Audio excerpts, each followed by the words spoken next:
Boa noite! Boa noite, está me ouvindo bem? Tudo jóia? Ouvindo bem? Como é que tá áudio, imagem? Olá, O doutor meu, Biasi. Tudo bom, rapaz? Tudo jóia? Tudo jóia. Vocês estão todo mundo me ouvindo bem? Áudio, imagem? Então, tá até muito alto, tá bom. tá um pouco alto, o seu áudio está um pouco alto, Henrique. Não sei se tem Alto, regulagem, deixa eu mas abaixar. Deixa eu ver. E agora? Tá bom. Melhorou. Melhorou? Beleza! Vamos aguardar a Eliane. Sejam todos bem-vindos. Vou botar essa. boa tarde, Vamos lá. professor de Biase. Boa tarde, Henrique. Ei, tudo bem? Como é que vai, Mário? Tudo jóia, graças a Deus. Tudo bem. Enquanto o pessoal vai entrando, vamos aguardar também a Eliane.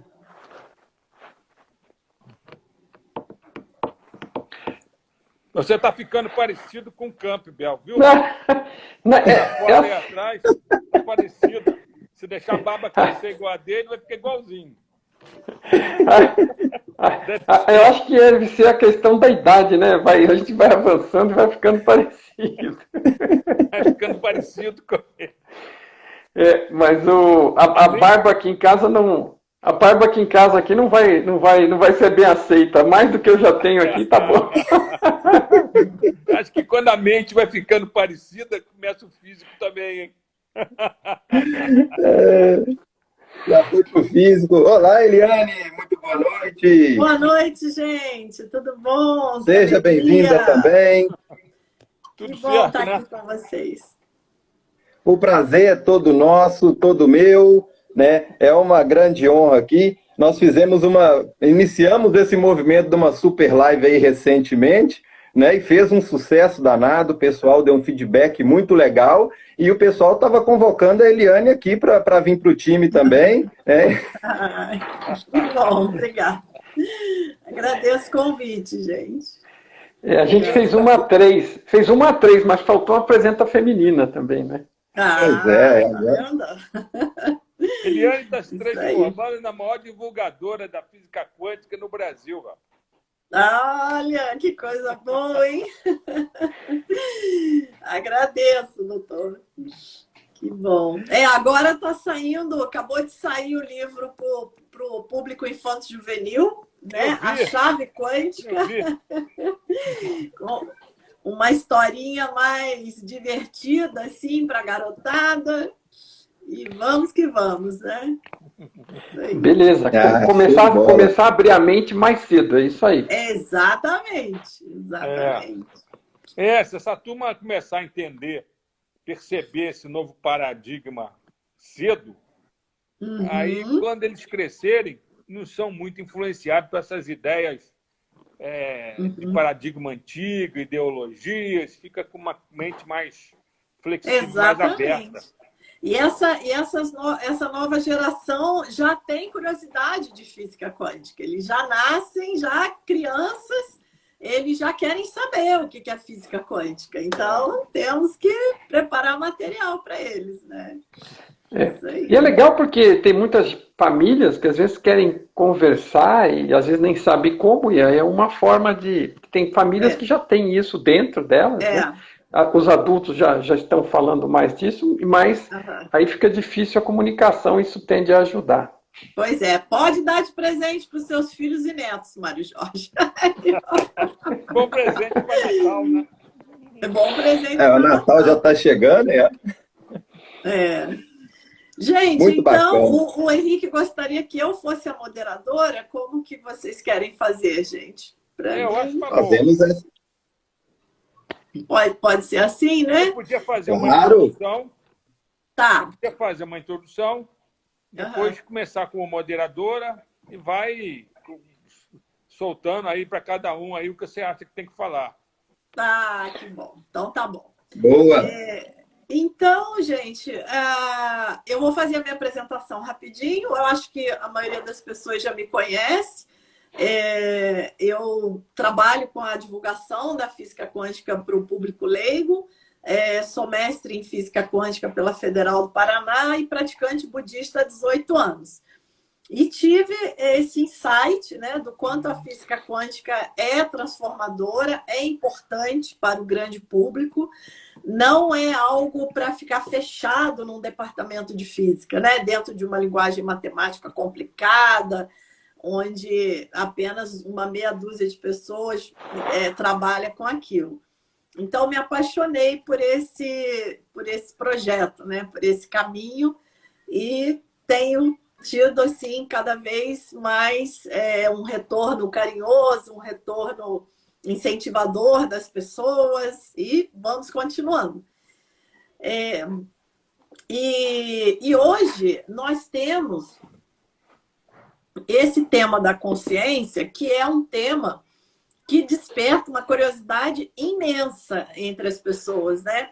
Ontem mesmo eu estava fazendo uma live com um terapeuta sobre a cura e as infinitas possibilidades, e durante a live as pessoas ficavam perguntando o que é consciência, o que é consciência?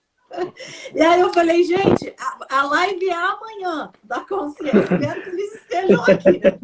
Guardem as dúvidas para amanhã. Falei, olha a sincronicidade. Falei, eu tenho amanhã uma live com 4 pessoas só para a gente falar sobre esse tema. Então, espero que eles estejam aqui hoje para tirar essas dúvidas.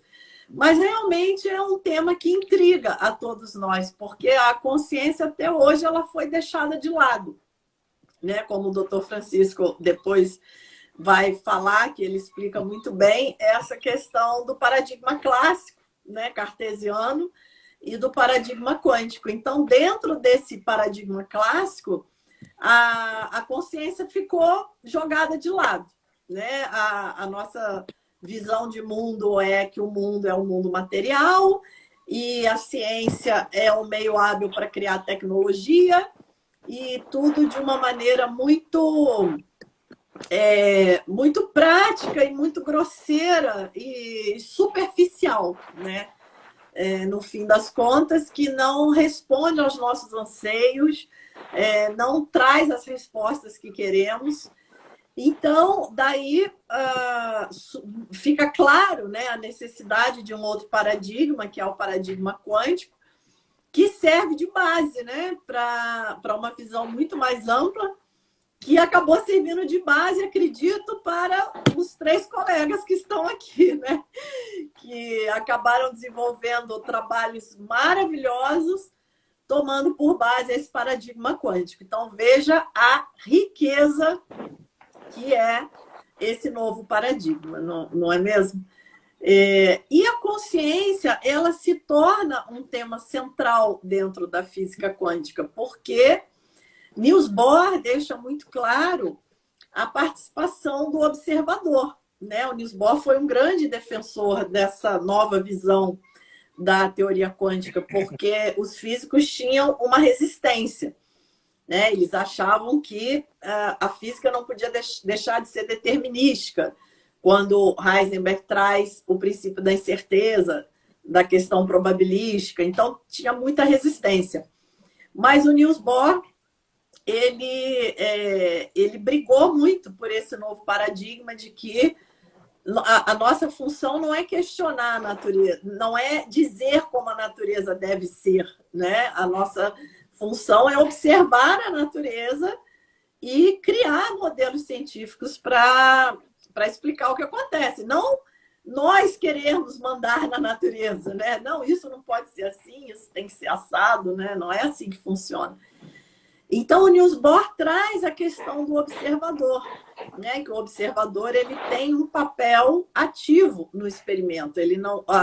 O universo não é algo que simplesmente acontece de maneira isolada e nós somos apenas espectadores passivos que não temos nenhuma participação no que acontece. Isso é o paradigma clássico cartesiano que já foi abandonado pela ciência, apesar de que o meio acadêmico ainda está muito preso, infelizmente, nesse paradigma ultrapassado. Mas as coisas têm melhorado, né? Devagarzinho, um novo espaço está sendo aberto. E a questão da consciência começou a ser amplamente discutida dentro da ciência. E no meio acadêmico, os cientistas ficam muito perdidos ainda quando se fala desse assunto, né? Porque é algo que não é mensurável pelo método científico atual que nós temos. Então, nós temos que mudar um pouco também a nossa estratégia científica para que nós possamos abarcar temas sutis como a própria consciência. E a minha prática também, que é a prática da meditação, do budismo tibetano, a consciência é um tema central também, né? Que o Buda ele já trazia isso, que a fonte primária do universo é a consciência, e não a matéria, como diz o paradigma clássico. Mas aí caímos nesse choque de perspectivas, né? Porque nós que somos ocidentais, educados numa cultura, numa sociedade onde impera o paradigma clássico cartesiano, nós ficamos meio perdidos quando se fala de consciência, né? Então, eu vou passar aqui a fala para quem quiser começar a dar a sua perspectiva sobre esse tema e depois fechamos tudo na física quântica para terminar. O que vocês acham? Show de bola. Acho que está ótimo. Beleza. Quem começa aí? 2 ou 1. Pode ir. Bom, se quiser eu começo. Coisa, então. Por favor, pode professor. começar. Por favor, professor. É isso aí. Continuando isso que ela estava falando. É muito importante entender essa evolução e essa mudança de paradigma. Porque se você pegar desde a antiguidade, vamos dizer, desde lá dos gregos até a Idade Média, existia um paradigma que a gente chama de paradigma aristotélico tomista, que se usava aquela física aristotélica, que não era uma física que não era experimental, era uma coisa mais filosófica, né? E que na religião aqui no Ocidente, a religião cristã, um cara que foi uma grande cabeça, vamos dizer assim, teológica, que foi o Tomás de Aquino, ele juntou aquela física aristotélica à teologia ética cristã e criou um paradigma que a gente chama de aristotélico tomista, né? Que dominou o mundo ocidental por mais de 1000 anos. Uma coisa, um fenômeno, o que esse cara criou e a manutenção que eles fizeram desse paradigma, né? A coisa começou a mudar para o paradigma cartesiano-newtoniano. No caso, aí foi primeiro a parte cartesiana, mais ou menos uns 300 anos atrás, quando Descartes começou a falar que tinha que separar mente e corpo. O pensamento, né? Do soma do corpo, né? Com aquela ideia do cogito ergo sum, né? Penso, logo existo. Ele dizia que tinha sonhado com Deus e que Deus tinha falado para ele que ele tinha que separar a mente do corpo, o pensamento do corpo, né? Esse tipo de divisão, que a gente chama de dualidade cartesiana, né? Separou a ciência, vamos dizer assim, ocidental, porque consciência, nessa época, era entendida como espírito. Então, a mente era o espírito. E isso ficou afeto à teologia e à religião, né? E as universidades que estavam nascendo naquela época, na Europa, ficaram só com um lado material das coisas. E aí esse desenvolvimento material foi se processando, e aí veio Galileu, Kepler, com as órbitas planetárias, né, explicando as coisas de uma maneira nova, até que, no século XVIII, mais ou menos, o Newton, Sir Isaac Newton, né, fez uma síntese da física, uma síntese mecanicística, que foi um fenômeno também. O Newton devia ser um cara com uma cabeça fantástica, né? Ele chegou ao ponto de elaborar aquela ideia dele da gravitação universal. Quando ele viu a maçã caindo, ele tinha ido para para o interior da Inglaterra, numa época que estava as universidades foram fechadas por causa de uma epidemia de peste negra lá na Europa, e o pessoal foi liberado, ele foi para uma fazenda lá da família no interior, e lá ele começou a fazer um monte de experimentos com luz, e ele viu a maçã caindo e teve a ideia da gravitação universal, de que tudo poderia estar relacionado com uma força de atração, e elaborou uma matemática, e aquilo que a gente estudou no vestibular, né, de que matéria na razão direta das massas, na razão inversa do quadrado da distância, né? E hoje se sabe que isso até é uma grande aproximação do que é a realidade, que depois foi descrita de uma maneira mais detalhada, vamos dizer assim, na física einsteiniana, né? Mas o Newton, ele conseguiu, com uma síntese dele, elaborar uma visão muito materialística e mecanicística das coisas, né? E aí aconteceu um fenômeno histórico. Com essa física e logo depois, com o desenvolvimento que foi surgindo de você poder usar o calor, a termodinâmica surgiu, e aí surgiu a Revolução Industrial com as máquinas a vapor, e essa visão mecanicística gerou uma tecnologia muito importante que permitiu o desenvolvimento grande, o progresso grande dos países que estavam usando essa ciência, né? Então, isso dominou o mundo, essa visão materialística das coisas. E ficou separado, então, esse lado material do lado teológico, espiritual, mental, vamos dizer assim, das coisas, o lado da consciência, né? Aí, no século XX, ocorre a grande revolução quântico-relativista, vamos dizer assim, né? E o pessoal começa a ver nos experimentos quânticos que a consciência tinha que ser levada em consideração, ela não podia ser colocada à parte, porque até então se achava que, como você disse antes, que nós seríamos observadores passivos, que não poderíamos interferir em nada, né?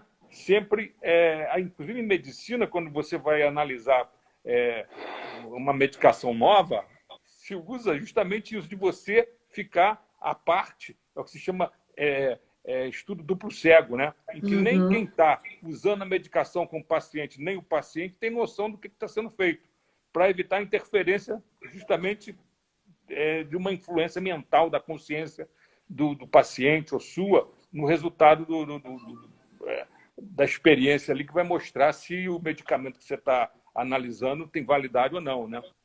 Mas hoje a gente sabe, pelos experimentos que começaram a surgir dentro dos laboratórios de física quântica, que é aquilo que o Niels Bohr falou, que é impossível você separar a consciência do resto, entendeu? Que existe uma unidade indivisível entre o observador, o processo de observação e o observado, que isso aí é uma unidade indivisível.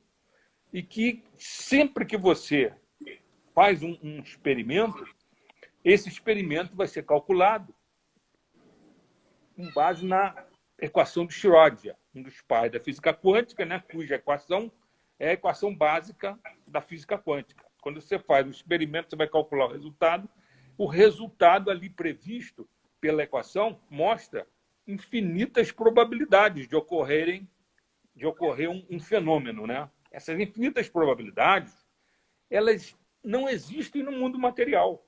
São campos de probabilidade, vamos dizer assim, que existem num mundo potencial. O Heisenberg costumava chamar esse mundo potencial de potência. É um mundo à parte, realmente, que é um mundo de campos de probabilidade, né? Quando você realiza o experimento, uma dessas probabilidades vai ocorrer se você, com a sua consciência, com a sua mente, medir ou observar. Você observa o fenômeno, ou mede o fenômeno, aí vai dar um cliquezinho no teu computador que você conseguiu ver ali o fóton, vamos dizer assim, né? Isso ocorre porque houve a interferência da consciência, porque se a consciência não entrar na jogada, o fenômeno não ocorre.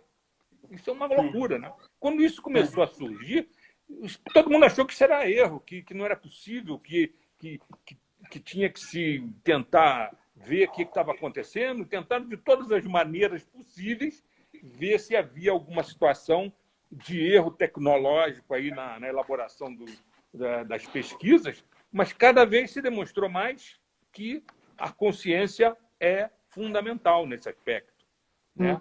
A consciência entra na jogada. Sem a consciência, o fenômeno não ocorre. Então, isso levou até que surgisse na física quântica uma linha de pensamento, que é uma linha muito assim, importante hoje, que é a linha de pensamento que diz que, pelo fato da consciência ser ela que desencadeia a probabilidade que vai se materializar, então nós somos co-criadores da realidade.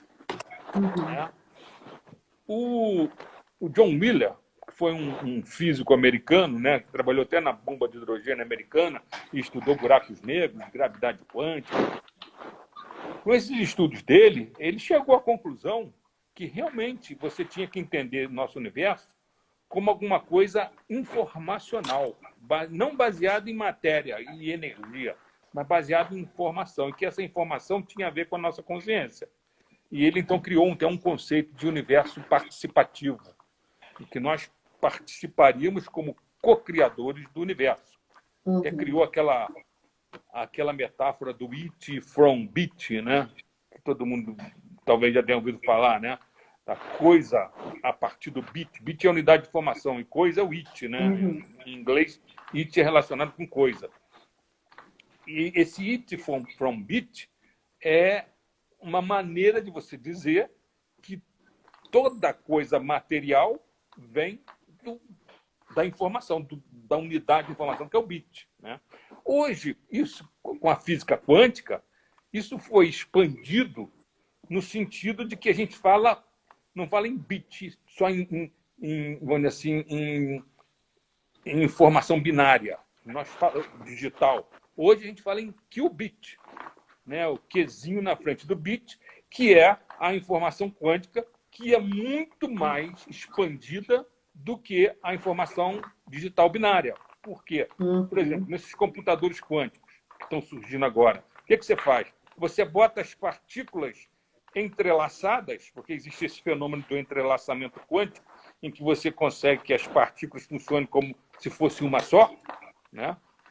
E aí você, em vez de usar só dois dígitos binários, você é capaz de usar um monte de dígitos dependente da quantidade de partículas entrelaçadas. Isso vai permitir uma quantidade de cálculos infinitamente maior do que um supercomputador digital permite, que só age em termos de binários, né? Então, essa mudança de paradigma abalou completamente a física, porque nunca se imaginou, assim, no paradigma clássico, e isso, como você disse, até hoje influencia as nossas universidades, as nossas instituições culturais, nunca se imaginou que nós pudéssemos ser completamente participantes do universo dessa maneira. Sempre se achou que nós tínhamos que ser uma coisa à parte, passiva, e que os experimentos ocorreriam independentes de nós, né? Hoje já se sabe que não é assim, mas isso é difícil de entrar na cabeça dos físicos. Dentro das universidades não ensinam isso. O cara vai aprender isso, às vezes, numa pós-graduação de física quântica, e mesmo assim ele vê que existe essa briga. Que existem linhas da física quântica que tentam evitar isso, né? Não falam nisso. Né? Muito bom, muito bom. Então é isso. Agora, isso também tem a ver com o fato de que... Aí eu puxar um pouquinho essa aqui do meu lado, do lado da neurologia, né? Que é o que a gente hoje consegue comprovar, que existem fenômenos quânticos e holográficos ocorrendo nas redes neurais do cérebro. O que permite, então, que você utilize o conceito de informação quântica, que não é essa informação eletromagnética de 300 mil quilômetros por segundo que a gente usa nos computadores, como esse que nós estamos usando agora, no celular, né? A informação quântica é uma coisa instantânea, que conecta tudo no universo de forma instantânea. Então, essa informação quântica existindo no cérebro, e a gente tem como mostrar isso hoje através dos trabalhos do Sir John Eccles e os trabalhos do Dr. Carl Pribban sobre o cérebro holográfico, que isso conecta a nossa mente de forma instantânea com o universo quântico holográfico descrito pela física quântica do David Bohm, que aplicou a matemática holográfica na equação de Schrödinger.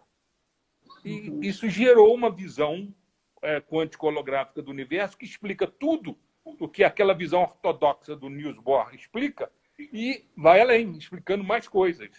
Entendeu? Maravilhoso, maravilhoso, né, doutor Francisco? Então, essa possibilidade, então, da nossa mente estar conectada através de informação quântica e, ao mesmo tempo, existir um funcionamento no cérebro que não é quântico-holográfico, é o funcionamento clássico, mecanicístico das redes neurais clássicas, eu, em cima disso, fiz uma intuição, um insight, e chamei isso tudo de holoinformação.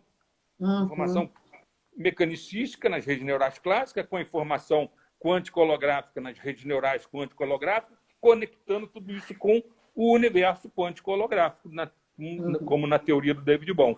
E criei essa teoria que eu chamo holoinformacional da consciência, né? E que divulgou. Hoje é um negócio que está aí com mais de 200 citações na literatura internacional. Então, que bacana, né? Foi uma coisa que eu fui fazendo e que permitiu que assim, eu fosse ouvido e lido. Maravilhoso, então, maravilhoso. Então esses 15 minutos que eu estou falando, é isso aí. Dá uma síntese. Né? É uma síntese. O que o nosso amigo fala do Campbell, por exemplo, aí, ó. Vamos lá, Mário Jorge. Bom, o Tom Campbell, quem nos acompanha aqui já conhece, nós quatro já interagimos antes, né? Ele sempre me acompanha aqui e em consciência também, imagina, porque sempre me ilumina, né? Ele é autor de My Big Tome, A Grande Teoria de Tudo, é uma trilogia de livros que explica as regras do jogo da realidade, como a coisa funciona. Ele é um físico ex-NASA e é um especialista em consciência também de toda uma vida, né? Começou estudando lá atrás com o Robert Monroe, montou um laboratório, fez todas aquelas experimentações para descobrir a consciência, como é que ela funcionava, as propriedades. E ele, como físico, foi trabalhando isso ao longo de 35 anos e acabou chegando a essas ideias, né? E ele acaba fechando tudo, né? Do ponto de vista de My Big Tome. Eu sou Mário Jorge, para quem não souber. sou engenheiro, tenho especialização. Tenho especialização. A gente já está entrando no tema direto, né? Exatamente. E eu sou engenheiro e tenho especialização em economia e estatística também aplicada, método estatístico aplicado à solução de problemas, um método científico na indústria. E isso foi muito bom para mim, porque me abriu a cabeça com relação à estatística, e a estatística é fundamental, como a gente sabe hoje. Ela é o que rege a informação da qual tudo é construído, né? Então, o Tom Campbell é o trabalho que eu tive aqui de fazer a tradução dos livros dele, também estudar isso muito profundamente, praticar, experimentar. Eu adorei as ideias dele porque ela simplifica as coisas assim gigantescamente e nos permite experimentar no dia a dia as coisas e verificar as conclusões e extrapolar para coisas que a gente não sabia como era, mas entendendo como as coisas funcionam, você sabe como é que se chega lá. É muito interessante, abre a cabeça, simplifica o raciocínio e tem tudo a ver com consciência, né, que é o nosso tema principal aqui hoje.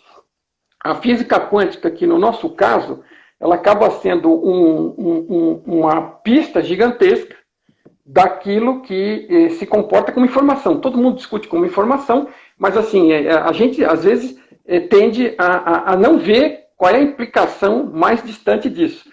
Porque as pessoas acham que o mundo é material. Então, lá embaixo ele não é material, mas você vai pondo uma crença em cima da outra e depois ele fica material, sólido e firme, né? Então, assim, as coisas são construídas por informação e existe essa resistência enorme da ciência em abraçar isso aí de uma vez, né? E a consciência, ela é fundamental. Então, o Tom parte de coisas simples. Uma delas é a consciência que todos nós experimentamos, né? Todos nós experimentamos consciência, pelo menos enquanto estamos acordados ou sonhando, inclusive, e quando nos lembramos disso, né? A gente se esteve consciente no sonho, provavelmente esteve, e muitas vezes não lembra, e às vezes lembra. Então, consciência é um negócio que a gente lida o dia a dia, né? E as pessoas tomam aquilo por natural, é que nem o peixe no fundo do oceano que não sabe o que é água, por assim dizer, né? Acho que isso até que tem alguma coisa a ver com alguma citação budista, mas o Tom cita esse exemplo. Então, consciência é o que nós realmente somos, né? Então, Tom radicalmente, nos estudos dele, concluiu, experimentando, que a consciência é mais fundamental do que o que parece ser a realidade material, que é essa nossa que nós vivemos, que está aí fora das nossas cabeças, que a gente vê através dos olhos, ouve através dos ouvidos e dos sentidos, mas no final monta tudo internamente, porque a gente não vê nada e não experimenta nada diretamente. É tudo na consciência. A consciência trabalha com tudo isso, né? É lá no fundo que a gente remonta o cenário inteiro, né, da holografia, né, e com base em informação. Então a consciência lida com informação. A consciência evolui, a consciência cresce. Isso é uma coisa que a gente percebe. Tudo na natureza evolui e cresce, a consciência é uma delas. Às vezes não parece, eu sei porque pela atitude de alguns dos nossos colegas de planeta, mas sim, tem muitos que evoluem e que mostram isso, né? Através da sua própria prática diária. Temos alguns avatares aí fantásticos, mas consciência evolui. Então, basicamente, consciência existe, consciência evolui, é o que a gente experimenta, né? É um lugar, eu costumo descrever que é o local, né, por assim dizer, cuidado das palavras sempre, né? É o local onde percebemos tudo, onde tudo é percebido, né? A gente percebe que pensa, percebe que sente, percebe que cheira, que saboreia, que vê, né? Tudo isso é percebido na consciência. E quando a gente está num estado meditativo profundo e se desconecta completamente dos sentidos e fica, por exemplo, uma das coisas que você pode fazer com a consciência é ficar lá flutuando e relaxado. E você percebe que continua existindo mesmo o vazio de ideias. Então não é bem penso, logo existo, né? Eu existo, de alguma forma, como consciência e percebo que penso, inclusive. Né? Então, exatamente. Consciência é o que está lá no fundo de tudo e o Tom apresenta a consciência como o piloto do avatar, ok? Se tudo é construído por informação, então existe a física digital, que foi o Edward Fredkin que lançou assim, lá no início um conceito chamando isso aqui de física digital. Ele era físico e cientista da computação, mexia muito com computadores, e acabou surgindo com esse conceito de física digital. Então, assim, existe um ramo da física onde muitas pessoas já pensam que, né, a realidade é informacional e, portanto, passível de estar sendo programada, né? E a questão que eles não entram, porque são materialistas em geral, é aonde que está esse computador? Porque se a realidade é programada, o computador não está dentro da realidade e nós que estamos pilotando os personagens também não estamos, né? Nós somos consciência e estamos experimentando o personagem, pilotando o avatar. Quem já jogou qualquer joguinho simples sabe que o jogador fica fora do computador. E o computador, do sistema, do programa, da tela. E o processador também está fora, né? Então a gente está vendo a tela e manipulando aquilo. Então a consciência, ela tem esse aspecto do dia a dia nosso, que é através do que a gente acaba percebendo e convivendo. Não fosse pela consciência, não saberíamos de nada, né? Seríamos talvez uma tábua em branco, né? Não estaríamos percebendo coisa alguma. É lá que a gente percebe tudo, é a consciência que experimenta tudo isso. É a consciência que tem memória, que tem mente, que tem sentimentos, que tem sensações. Tudo isso são ferramentas disponíveis para a consciência. E a consciência é fundamental, então parte de que existe uma consciência fundamental, fonte, ele vai na raiz da coisa, que gera tudo a partir de informação, aonde? Na consciência. Então a consciência, ela quer seja por bits simples ou por bits quânticos, não importa, ela está lidando com informação. Então ela desenvolve a possibilidade de fazer combinações com os zeros e uns e atribuir significados para isso, evolui para dividir, se subdividir em algum ponto em consciências individuadas, né, que possam interagir umas com as outras como uma estratégia de aceleração da evolução da consciência, porque antes não havia interação, havia só a fonte, e a fonte, a partir de um momento, passou a ter interação, porque criou subconsciências a partir dela. Estamos todos mergulhados nessa rede de consciência, é lá onde nós estamos, é o único lugar que nós estamos, né? E essa rede, essa consciência fundamental, mais para frente, criou realidades como esta a partir de Big Bangs digitais, ok? Então, essa é uma realidade de informação, construída de informação, por isso que a física quântica constata que lá embaixo só tem informação, porque é o que constrói tudo. Então, de baixo para cima é tudo informação. Então, é tudo percepção, exatamente como se estivéssemos tratando o sistema que nós estamos trabalhando aqui hoje. Estamos em 4 na tela e mais centenas de pessoas aí assistindo, eventualmente. E todos estão recebendo informações em zeros e uns das torres de celulares, que são codificadas a partir das nossas 4 câmeras e microfones, e que seguem como zeros e uns, e que são decodificados nos aparelhos de destino. Então, nós somos, vamos dizer, a grosso modo, como celulares ou como aparelhos de TV. A gente tem acesso à informação, decodifica, interpreta, né, vê a coisa holograficamente, na direção do que o professor estava falando. É uma holografia, sim. Quem que é o projetor, o receptor, o interpretador da holografia? Nós mesmos. A informação vem da fonte, que articula toda a informação trocada entre todos nós, e monta um cenário e manda um sinal individual, né, de TV ou de celular, para a gente reconstruir o que está vendo, o que está percebendo. Então, essa interação com a fonte é constante. E a situação de por que a consciência interfere na física quântica, na dupla fenda, em tudo mais, ela fica direta a partir daí, porque é a consciência que está lidando com tudo. E nada está sendo renderizado enquanto a consciência não toma consciência. Então, quando a gente vai lá, mede e observa o resultado da medição, nós, como consciência, estamos demandando a informação, ela passa a ser renderizada como partícula. Então, até então, ela era um pacote de informações de possibilidades e, naquele momento, extrai dados estatísticos, né, do sistema, de como aquilo funciona, quais são as leis, né? A física, a biologia e tudo mais descobre as leis do funcionamento, que são as regras do jogo, que são as programações do funcionamento desta realidade. Então, tudo gerado pela... Só um segundinho. Tudo gerado pela consciência. Então, a consciência está nas duas pontas, né? Percebendo o total, né? Tem a fonte, tem as partes, estamos percebendo, estamos interagindo e somos co-criadores da realidade, porque as nossas escolhas é que vão interagindo com a fonte e com os outros, criando esta realidade. Desculpe, professor, pode falar. Nessa visão, você poderia dizer, então, que esse universo é como se fosse uma simulação informacional? Isso, perfeitamente, professor. Videogame? Perfeitamente, é por isso que eu falo de regras do jogo, né? O jogo é o jogo da vida, da realidade, e nós estamos experimentando ele em interação com a fonte, co-criando. A cada segundo. E essa fonte aí, o quê? A mente de Deus? Como queira chamar, não tem problema. O Tom prefere chamar tudo isso porque o Tom ele tentou analisar e descrever de uma forma científica e racional, para não... É uma forma de que as pessoas racionais tentem entender as coisas sem aquela mística dos místicos, né? Porque para o racional, o místico não é nem considerado, eu sei bem, porque eu fui assim por 50 anos, tá? É bem recente a minha transformação. Então, assim, o místico você lê e acha legal. Eu li Lobo Sangue Rampa quando eu tinha 15 anos. Né? O terceiro olho, a terceira visão, não lembro. Então, assim, eu achava super legal. Até experimentei, tentei, não deu certo e tudo bem. Mas o fato é que eu fui estudando física, fui me apaixonando por física, acabei trabalhando com engenharia, me desenvolvendo nisso, mas sempre amei a física e sempre estudei por fora.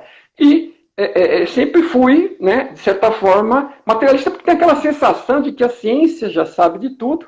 Mas a gente sabe que a ciência, na verdade, ela imagina saber muita coisa e ela não sabe nem do que é feito o universo, né? Ela não sabe, ela tem energia escura, matéria escura, tem um monte de propostas que escuro quer dizer não sei o que é, então chamo de escuro, né? E por aí vai. E eu não sei do que é feito. E aí descobre que a matéria é feita de informação lá embaixo, mas continua sendo material, mesmo sendo de informação, né? Então é um negócio radical. Então, sim, é uma simulação. Mas aí é importante só ressaltar uma coisa, que não é uma simulação de outra civilização, uma civilização alienígena, os seres humanos do futuro brincando de participar do passado e esquecendo que está aqui. Né? Não é uma simulação num computador material. Né? É na mente de Deus, se quiser chamar assim. O Tom chama de fonte. Larger Consciousness System, o sistema mais amplo de consciência, ok? Então, é um sistema de informação, né? Porque é assim que ele funciona. Então, ele tem partes de processamento, ele tem partes de indivíduos, ele se secciona dentro dele mesmo para atuar com e lidar com a informação. Então, existe consciência e existe informação na consciência. Nós somos consciência, não somos informação. Mas tanto nós, consciência individuada, como a fonte, lidam com isso e interagem neste ambiente que é uma simulação, sim, uma realidade virtual criada como oportunidade de aceleração do crescimento da consciência por ter regras de interação claras. Então, as consciências vêm para cá cruas, né?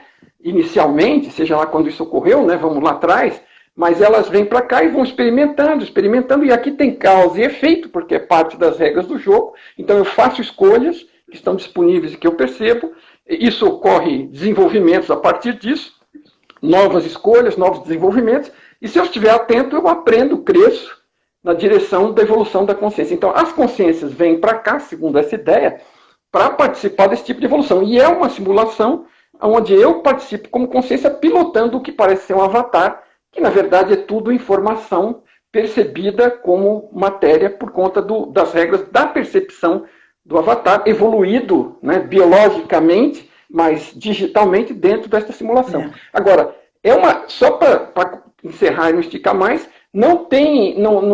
porque assim, quando você fala que é uma simulação, as pessoas falam, então não vale nada, vou embora aqui, né? Então não é nada disso, gente. Só estamos falando da forma da construção. É construído com informação. A física quântica já mostrou que lá embaixo é informação, estatística. E constrói tudo isso. Então é uma simulação estatística e a realidade... O que é real para nós? Tudo que a gente experimenta, inclusive os sonhos. Enquanto a gente está sonhando, para nós aquilo é real. O sonho é uma criação de realidade que nós, consciência, conseguimos fazer com a mesma, vamos dizer... as mesmas propriedades da fonte em pequena escala, mas criamos universos noturnos para cada um de nós. Então, não é uma coisa estranha para nós essa criação, só que essa realidade é muito mais bem organizadinha, as regras do jogo são mais definidas e o objetivo é o crescimento. Então, só muda a Constituição. A Constituição é informação, é construída não com matéria, mas com informação. Agora, a realidade... Gráfica, né? Por isso que... Sim.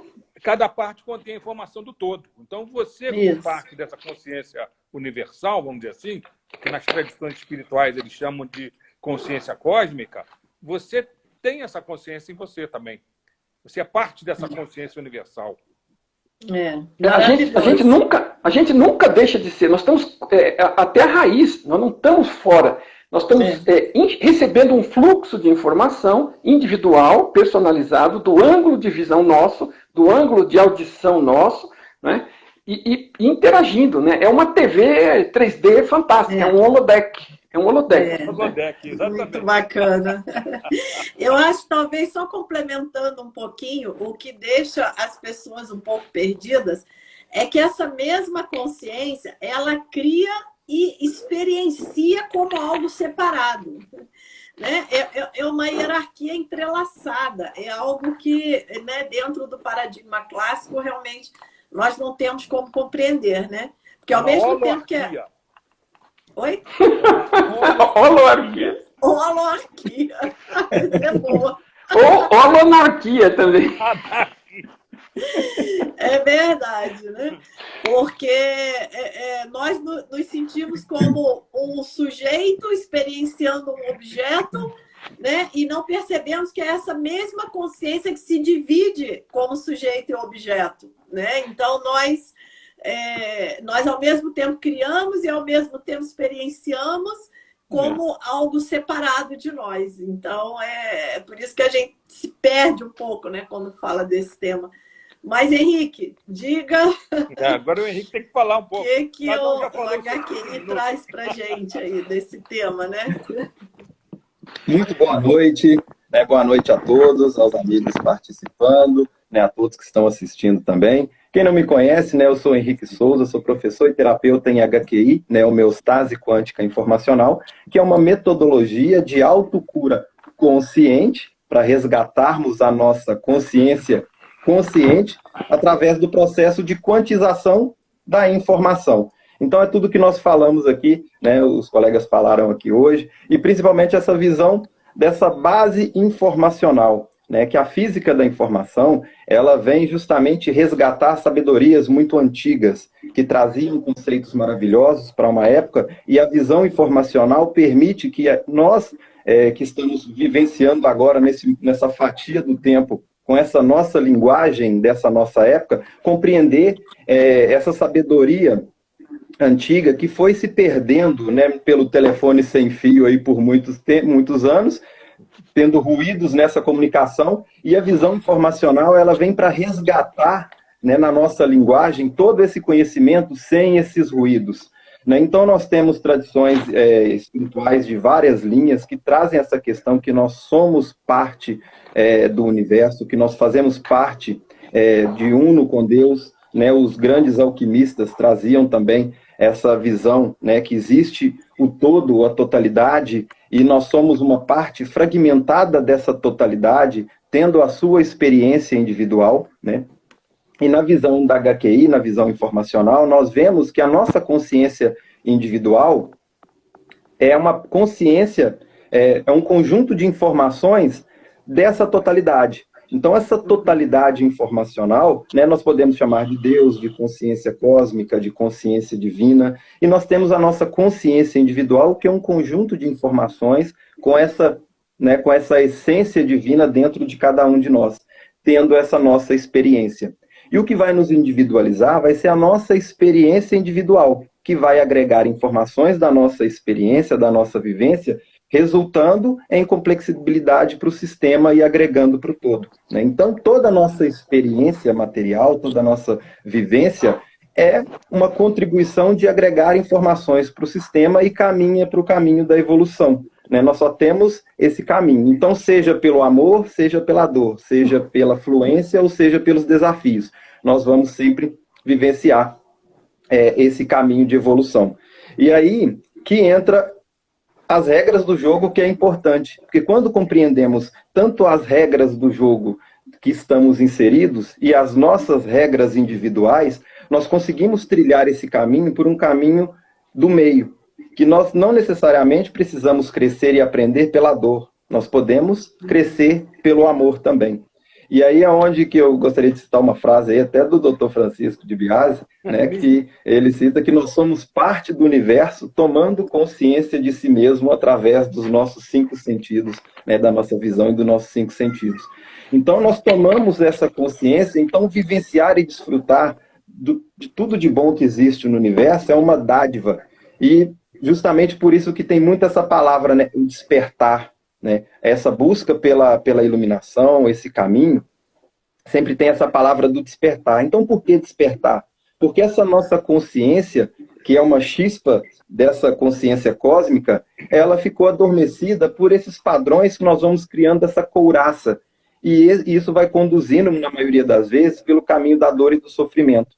Né? Então, vivenciar o bom de tudo que existe no universo é uma forma de amar a Deus, pois nós estamos o quê? Permitindo que Ele experiencie tudo de bom que existe no universo, que Ele criou para ter essa perspectiva de vários pontos de vista. Então é como se o oceano, uma analogia, né, fosse Deus, fosse o universo, a totalidade da informação, né, todas as probabilidades, todas as possibilidades, as infinitas possibilidades, e o todo. E uma gota do oceano sou eu, outra é o Mário, outra é Eliane, outra doutor de casa, outra é essa caneta, outra é um pé de alface, cada um tendo a sua experiência.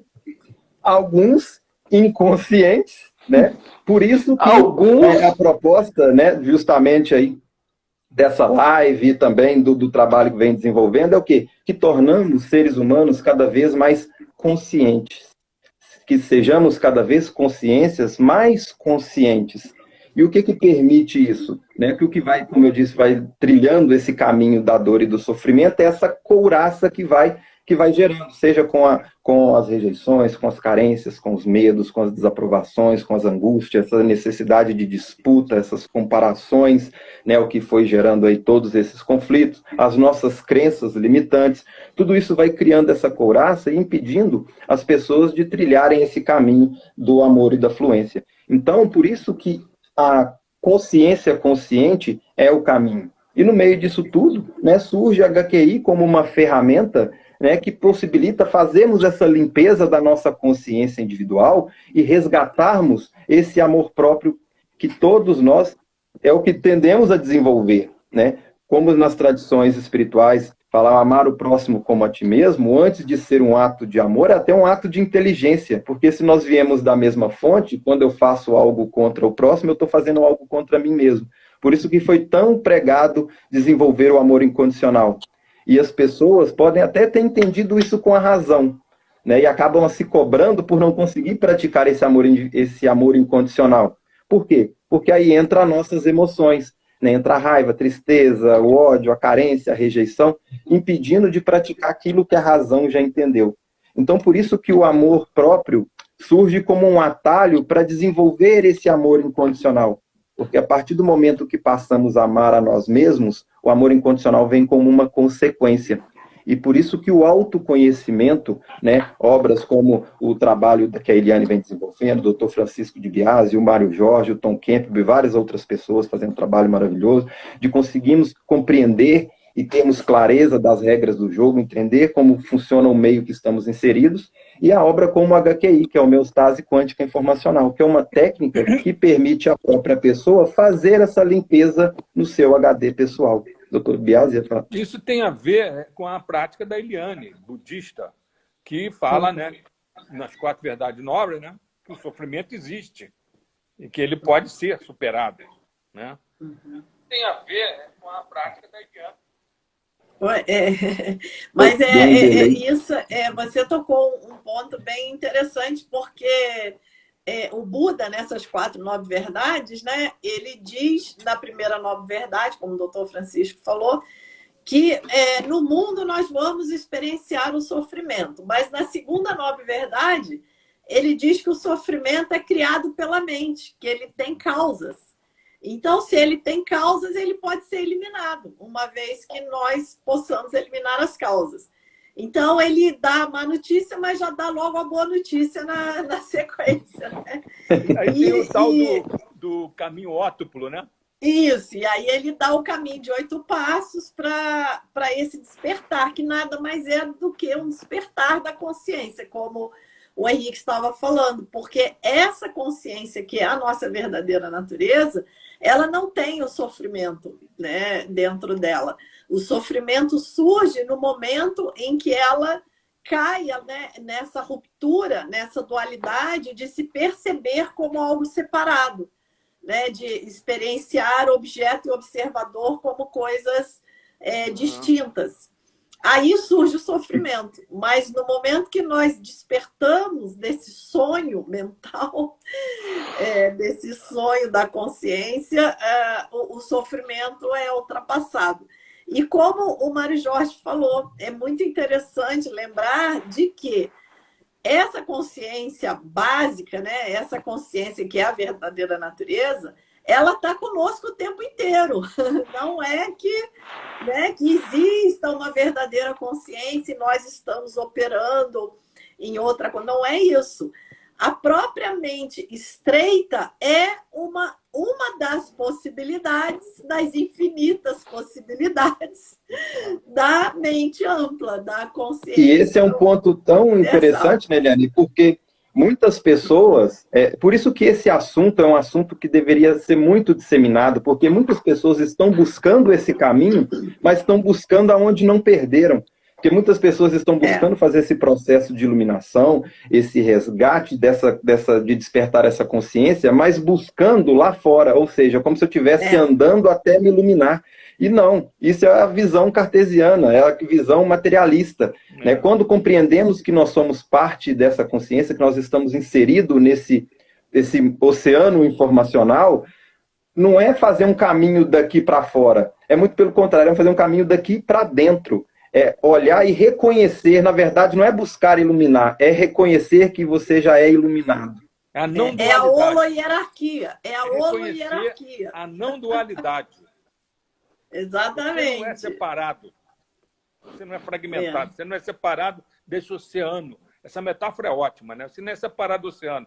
Mas, às vezes, as pessoas acham ali que elas são uma ondinha ou uma gotinha que é separada do oceano. E começa a ter aquela coisa de desenvolver o ego, né? Exatamente. Que é o avatar, né? Que é o avatar, né? Que o Mário Jorge colocou. Pode falar, Mário Jorge, eu te interrompi. Não, eu ia comentar que você colocou muito bem essa questão da... Nós não estamos separados de nada, nós somos consciência, a única coisa que nós somos, ok? Exatamente. No fundo, lá no fundo, e o que acontece é que aqui, como a gente entra e tem essa experienciação do pacote de experiências do avatar, né, e a gente vem sem memórias em geral dos históricos anteriores, das experiências que a gente passou, a gente começa zerado, se identifica, a família, coisa e tal, vai recebendo aquilo todo, e a gente vai criando crença, trauma, problema, ideias, absorvendo ideias dos outros aos montes, porque a gente não tem nenhuma no início, né? E depois chega numa idade que poderia experimentar e tirar as próprias conclusões e continua aceitando as ideias alheias. E aí, a gente acaba identificado com essa tralha toda, né? Principalmente com as crenças, medos, ego, né? E forma-se o ego, que na verdade é o ego, segundo o My Big Toe aqui, é a parte egoísta, né? Quando fala que a gente vai se dissolver, tem gente que pensa que vai desaparecer, né? Não, essa noção de individualidade, mesmo que você estiver vazio, não estiver pensando, não estiver sentindo, você não perde. Agora, se você está identificado, você está achando que é o boneco, que é o veículo, que é o corpo, né? Que é o avatar, que é o personagem, né? E você está identificado com aquela coisa toda, né? E cheio de traumas, cheio de crença. Essa palavra aí, essa tralha toda, isso é ótimo. Essa tralha toda, né? E aí é essa identificação que, assim, a gente não tem como ser outra coisa, a gente é a consciência, só que estamos, aceitamos, né? E isso que é o despertar que o Henrique trouxe bastante, né? É bem importante. O primeiro livro do Tom, inclusive, chama-se, o da trilogia chama-se Despertar, que é despertar para uma realidade maior do que parece que é. O outro é Descoberta, que é descobrir sobre o que você é. E o último é funcionamento interno da realidade e sua, que faz parte da realidade. Então, assim, é um processo, né? Nós estamos realmente tentando despertar desse adormecimento, dessa identificação, como a Eliana pôs também. Né? E nas tradições... O Osho, ele traz uma... Buda é o desperto, não é isso? Isso, Buda quer dizer o desperto, exatamente. A gente usa essa visão do despertar nas tradições espirituais. É isso aí. Henrique, desculpa, te interrompemos. Tranquilo. O Osho, ele traz uma analogia muito interessante sobre esse caminho do processo de iluminação, né? Ele traz uma abordagem, né, numa analogia, porque a água tende a correr para o oceano. Se a gente abre a torneira aqui, a água vai para o córrego, que corre para o rio, que vai correr para o oceano. E ele faz uma reflexão como que uma gota da água que está a caminho do oceano, ela entra em pânico, ela desespera, fala assim, nossa, eu vou desintegrar, eu vou desaparecer, eu vou deixar de ser água, eu vou deixar de ser gota, ela entra em desespero. Mas o momento que ela chega no oceano, ela descobre que ela se tornou o oceano. Né? Então, é mais ou menos essa a visão, né, desse caminho. Voltou à sua fonte, né? Voltou à fonte. Depois evapora e começa a pingar em outro lugar de novo. Uma nova experiência. Aí você imagina, evaporou, virou nuvem, pingou em outro lugar, caiu lá numa cidade, virou uma poça d'água lá. É muito difícil que aquela água ali que está na poça d'água se sinta como parte do oceano primordial. Ela está fragmentada lá, né? Principalmente se ela estiver com lama, se estiver suja. Estiver bem suja, cheia de tralha. Exatamente. Cheia de tralha. Caiu no cocô do cachorro. Exatamente. Por isso a meditação é uma prática tão transformadora, né? Porque quando nós simplesmente sentamos em silêncio, nos conectamos ao nosso próprio corpo, observamos a nossa respiração, né? Jogamos a atenção para dentro do corpo, que é algo que nós não fazemos, né? A nossa atenção está sempre projetada para fora. Nesse momento, nós podemos experienciar essa nossa verdadeira natureza, né? De consciência pura. Porque vai vir um pensamento, nós não damos sequência àquele pensamento. Vai vir um impulso de se mexer, a gente não responde, se mantém imóvel e relaxado. Então, nós vamos soltando essas identificações, né? Essa tralha toda que nós nos identificamos tanto. No momento da meditação, a gente descansa, né? É descansar de si mesmo, é nos conectar a essa fonte de energia, né? Que é a fonte primária, realmente, que tudo cria. E aí é muito paradoxal, né? Porque quanto mais a gente corre em busca do que está fora, nós dissipamos energia, né? Ao invés de nos energizar. E quando nós silenciamos e nos conectamos, né, para dentro, aí sim nós nos energizamos, porque aí é que está a fonte de tudo. Mas é algo que tem que ser experienciado, né? É algo que cada um tem que passar pela sua experiência, né, Henrique? Exatamente. Eu medito há quase 30 anos e pratico Tai Chi Chuan. Quando eu comecei a ter essas ideias, a ler as relações entre a física quântica, a física relativista, as tradições espirituais, principalmente por influência do livro do Fritjof Capra, O Tal da Física, eu comecei a perceber que se eu não tivesse uma prática, eu não ia adiante. Eu ia ficar muito racional só na coisa. Entendeu? E aí eu vi que em todas as tradições falava da importância do que aquilo que o Pierre Weil lá na Unipaz, na Universidade Holística, chama de holologia, que é a parte mental, mas tem a holopraxis. Se você não tiver a holopraxis, você não vai adiante. Você fica muito mental. É preciso que você tenha essa capacidade de ir acalmando a tua mente até você conseguir parar de pensar e ficar, como você diz, numa consciência pura, né? Aliás, quando você está em meditação profunda, que você chega a um ponto que você para o pensamento, nessa hora, se entra um pensamento, é nessa hora que a gente vê que existe uma consciência por trás do pensamento. Exatamente. Porque alguma coisa percebe o pensamento, que não é o pensamento, não é a mente do pensamento. É outra coisa, né, que está por trás. Exatamente. Exatamente. Essa capacidade de se auto-observar, né, é uma coisa, é a nossa chave da transformação. Né? É a partir daí que nós vamos modificar os nossos hábitos, né, que nós podemos dar o salto quântico de consciência. Né? Maravilhoso.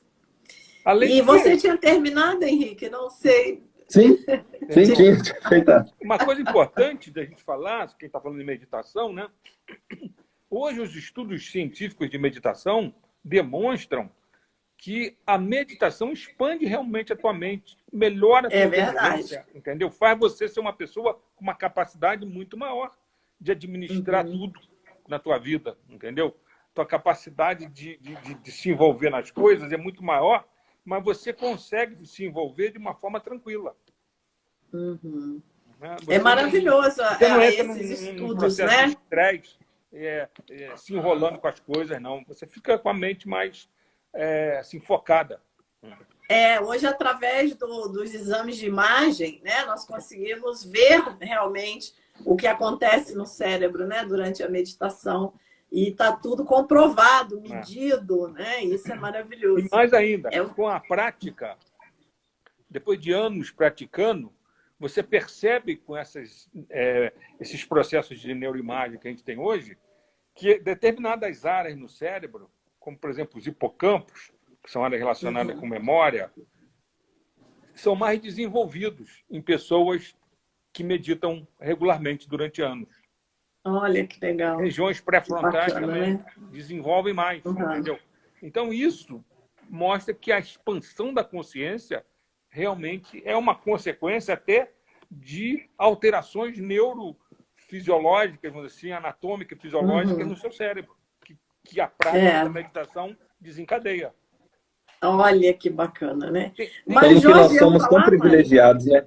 Tem experiências feitas, por exemplo, na Universidade de Harvard, na Faculdade de Medicina lá, em que ensinaram meditação, a técnica da meditação transcendental, para 300 e poucos alunos que entraram no primeiro ano. Aí, a metade, mais ou menos, conseguiu meditar durante todo o curso de medicina sendo trabalhado sempre por alguns professores de meditação.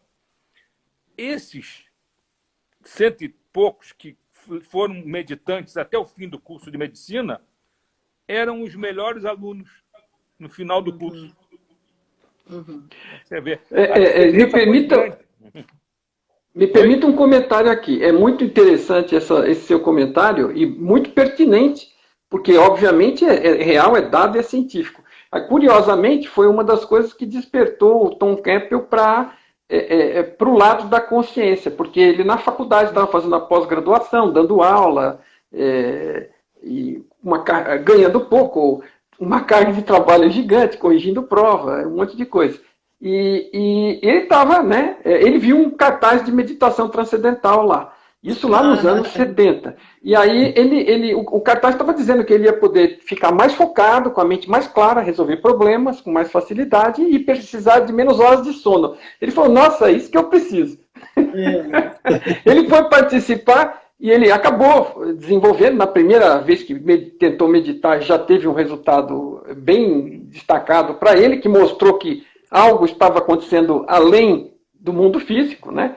E ele acabou descobrindo rapidamente, ele teve muita facilidade e usou muito isso, ele conseguia resolver problemas, encontrar bugs na programação de computador dele através do estado meditativo. Ele estava no estado meditativo, ele enxergava as linhas de programa, enxergava os erros, voltava, ia lá e corrigia, naquela época de perfurar cartão e tudo mais, né? Era um trabalho gigante.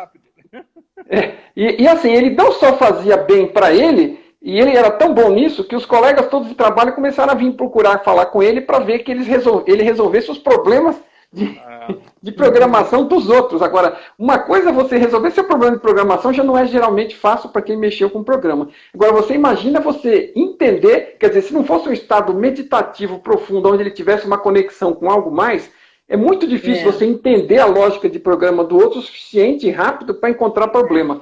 Então, a meditação foi o que mostrou para ele inicialmente que haviam coisas mais fundamentais na consciência do que na realidade. Porque lá você conseguia fazer coisas que tinham impacto aqui, e aqui você não conseguia fazer nada que tivesse impacto lá, exceto meditar e se aprofundar no que você realmente é. Desculpa a parte, mas eu achei interessante a conexão. Imagina, ótimo, excelente. Esse debate porque o paradigma clássico, né, ele traz a ideia da causação ascendente, né, que é de baixo para cima.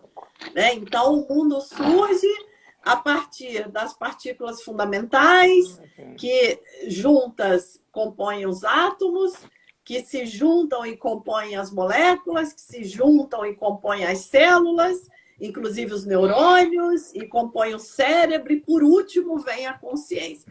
É um acidente da matéria, hein? Não é fenômeno. Exatamente. Você veja que ideia absurda, se a gente olhar bem, né? Para a gente que medita e que vê a coisa de outra maneira, a gente acha isso absurdo. Mas se você porque elas acham isso normal. Para elas, mas ninguém se pergunta, né? Mas e as partículas fundamentais vieram da onde? Né? Isso é um dogma? É um dogma, então, né? Porque tudo começa com as partículas fundamentais, mas as partículas fundamentais vieram da onde? Então é um dogma, e não, essa parte ninguém pergunta. Essa parte... Só citando uma frase que todos aqui nós gostamos de frase de alguns, eu gosto de uma frase de Max Planck que diz que a ciência avança de funeral em funeral, né? Então, assim, a ciência, isso não é uma novidade, isso tem mais de 80 anos. Essa frase, eu acredito que deve estar na casa dos 80 anos, por aí. Agora, imagina que em momento algum da realidade, cientista algum foi...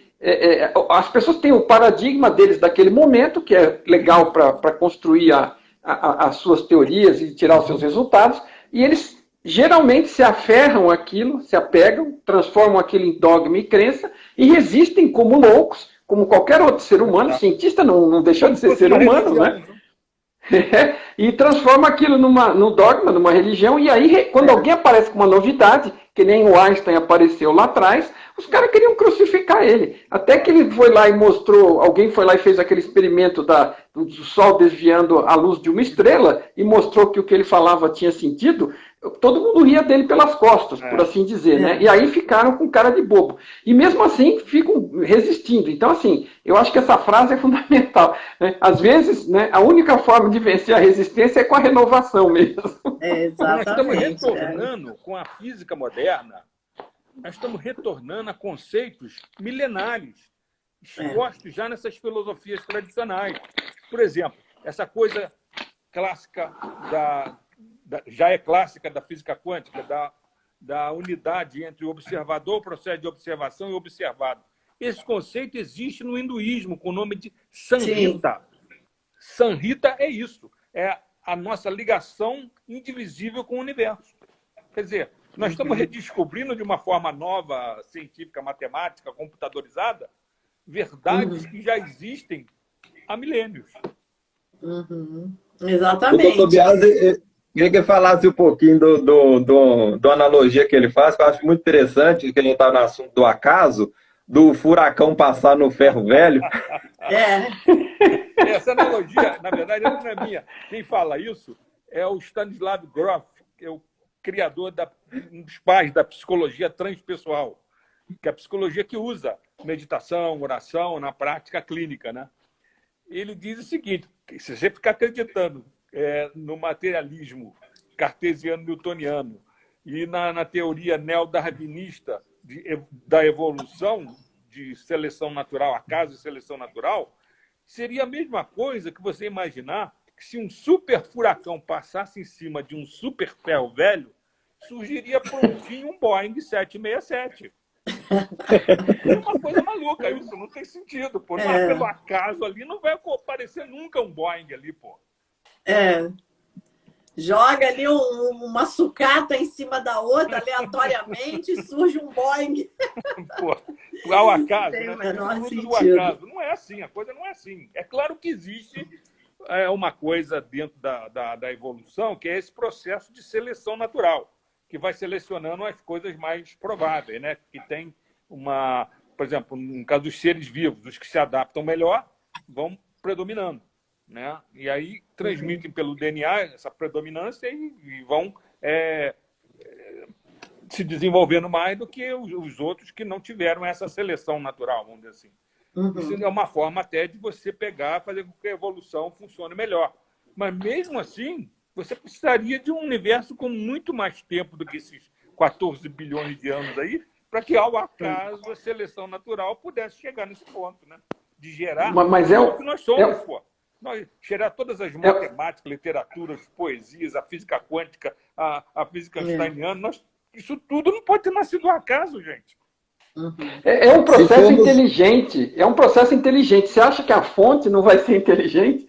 Agora, você veja, a pessoa fala assim, olha, nossa, nós estamos num planeta que tem água, que tem ar, que está numa distância perfeita do Sol, para ter entre água gelada, água líquida e água em vapor, que permite a existência da vida como nós a conhecemos, não é?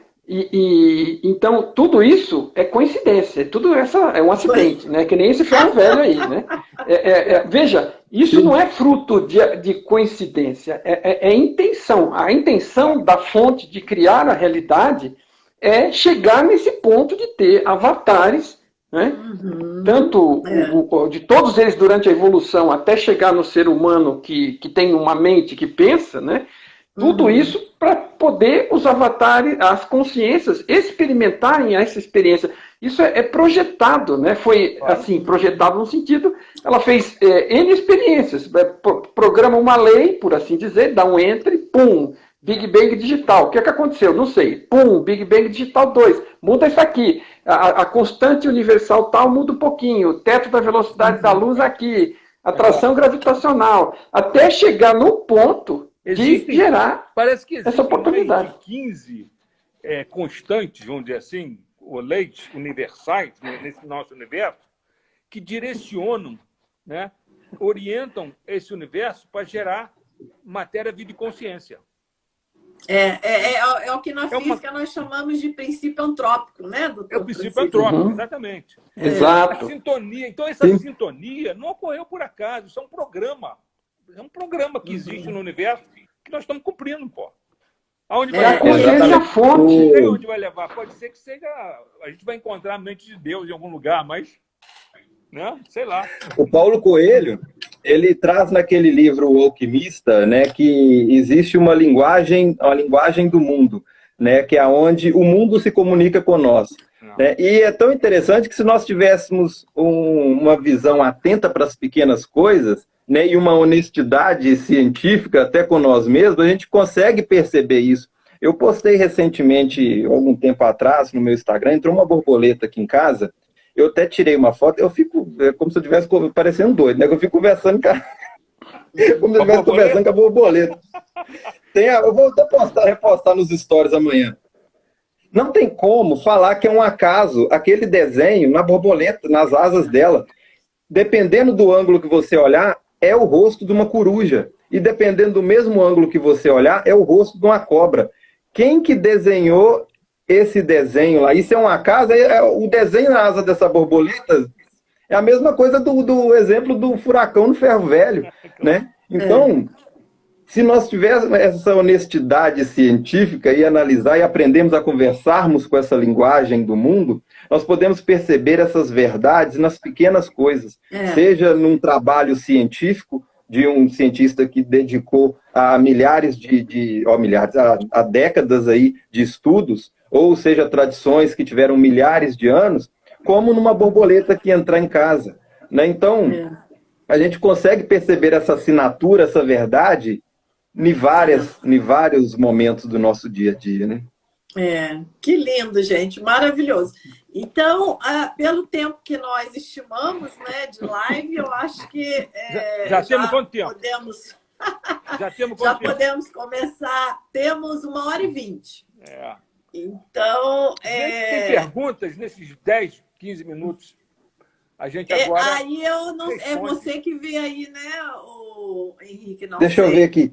Nossa, tem tanta mensagem aqui que tá difícil, que subiu rapidinho. Até é difícil de acompanhar aqui. Eu vou sugerir para o pessoal o seguinte, que nós vamos deixar salva essa live, né? Então, o pessoal deixar nos comentários, né? Então, assim, da minha parte, vai ser um prazer enorme a gente repetir esse bate-papo, que eu gostei demais, foi show de bola, né? Todo mundo tiver de acordo aí, a gente pode pegar e coletar essas informações, essas perguntas que o pessoal deixar aqui, que serve até para estruturar temas para o nosso debate aqui, que particularmente eu achei sensacional, gostei demais, né? Então fica a dica para o pessoal aí, colocou aqui, não deu para dar essa atenção para todo mundo que já acompanha nosso trabalho sabe que a gente gosta de interagir bastante, conversar, né? É a primeira vez que eu estou fazendo uma live aqui com 4 pessoas, então estamos adaptando aqui, então, né, o pessoal, desculpa aí se não deu para dar essa atenção, responder as perguntas, então o pessoal puder depois voltar na gravação lá, e deixar as mensagens, né? Vai ser um prazer enorme para a gente estar aí. Nós conseguimos entrar na gravação e responder? Conseguimos. Só responder embaixo também. Né? Pode citar, né? Se quiser, por exemplo, fazer uma pergunta para o doutor Francisco, coloca lá, @Francisco, Biasi Francisco, né? Que aí nós somos notificados também sobre a pergunta, né? Isso é bacana. Então, foi um prazer estar com vocês. Mário Jorge, difícil a gente encontrar uma tribo dessa, né? Olha, não é em qualquer lugar que a gente pode ter uma conversa dessa, né? É muito bacana poder estar compartilhando isso. Obrigado mesmo a vocês pela oportunidade. Exatamente. É uma alegria. A gente passa até por pirado, né? Exatamente. Bom que vocês existem. Eles devem pensar... se alguém entrar por acidente aqui na conversa, vai pensar que entrou no manicômio. É isso aí. Pois é. Mas tá bom, pelo menos estamos em 4. O pior é quando a gente tá sozinho, né? Dá força. Exato. Bom, eu só tenho a agradecer, né? Gostaria de agradecer profundamente aí ao carinho e atenção de vocês sempre, né? Para mim é uma honra estar aqui compartilhando essa tela com vocês, que são pessoas que têm uma sintonia muito grande com o meu trabalho, né? Então, né, quem já acompanha aí já sabe dessa sincronicidade, né, doutor Biasi? Dessa sincronicidade. Então, assim, para mim é uma honra muito grande estar aqui, podendo trocar essa ideia com vocês, pessoas aí que eu já venho acompanhando há algum tempo, né, que referência no meu trabalho, serviu de inspiração para desenvolver o trabalho que eu desenvolvo hoje. Então, para mim, é uma honra enorme estar aqui hoje batendo esse papo com vocês, né? Fico muito feliz. Gostaria de deixar o convite aqui para todos que estiverem assistindo aqui, para conferir também os materiais gratuitos que estão gravados no Instagram, né? De nós quatro aqui, tem muito material muito bacana lá, né? Cada um com a sua área, mas sempre com o mesmo fim, né? Com o mesmo intuito, com a mesma proposta e desenvolvida com muito amor. Então fica aqui o convite para todos, né, conferirem, tem muito material gravado. Gostaria de deixar um convite também para o dia 18, vai ter um Conversando sobre HQI, que é um encontro gratuito, né, uma palestra gratuita e online, em plataforma fechada, onde os participantes vão poder estar discutindo, batendo esse papo. Eu vou demonstrar os fundamentos científicos e teóricos da HQI, da metodologia, discutir os casos, um pouquinho ali do raciocínio da HQI, já ensinar a técnica para vocês já saírem praticando e fazerem essa autoformatação na consciência individual de cada um de vocês e resgatar cada vez mais essa consciência consciente, né? E no perfil do IGVT do Instagram tem muito material lá, voltado também com bastante reflexões aí, né, da natureza das nossas escolhas, com vários temas ali que eu busco trazer, que complementam também o trabalho com a HQI e também com os convidados especiais aí, né, vocês, tem outros profissionais também que estão ali junto comigo também, que já fizeram essa parceria, tem essa sintonia. Então tem muita coisa bacana aí para quem está aí nesse caminho da autocura, da autodescoberta, do autoconhecimento, né, fica aí o convite e minha gratidão e o meu beijo carinhoso para todos aí. Que legal. Muita coisa boa disponível, né, Henrique? Nós estamos realmente num momento muito precioso. Vou até aproveitar o seu gancho também e convidar para 4 aulas gratuitas que eu também vou estar oferecendo do dia 25 ao dia 28 de outubro. Tá?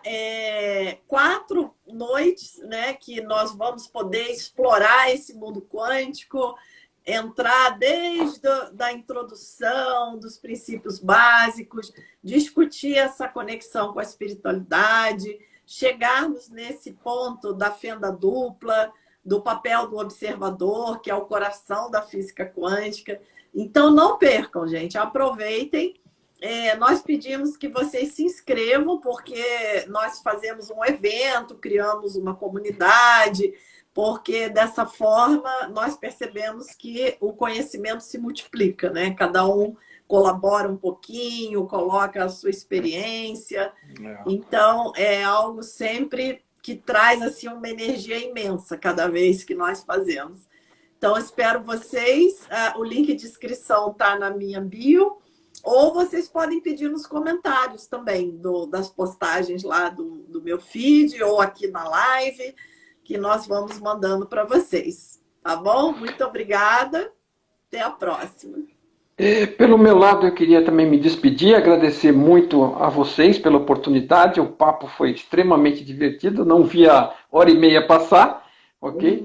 Muito obrigado, gratidão a todos que estão nos assistindo, que participaram, obrigado por estarmos juntos aqui. E pelo meu lado, quem tiver, como o Henrique já adiantou, a gente tem as informações, tem um site na bio, tem um link. No site tem muitos artigos, tem o meu livro, o meu e-book gratuito para baixar, tem os livros do Tom à venda, a gente tem muitos vídeos também no YouTube, tudo isso através do link da bio aqui do Instagram, você consegue entrar no menu lá e achar tudo.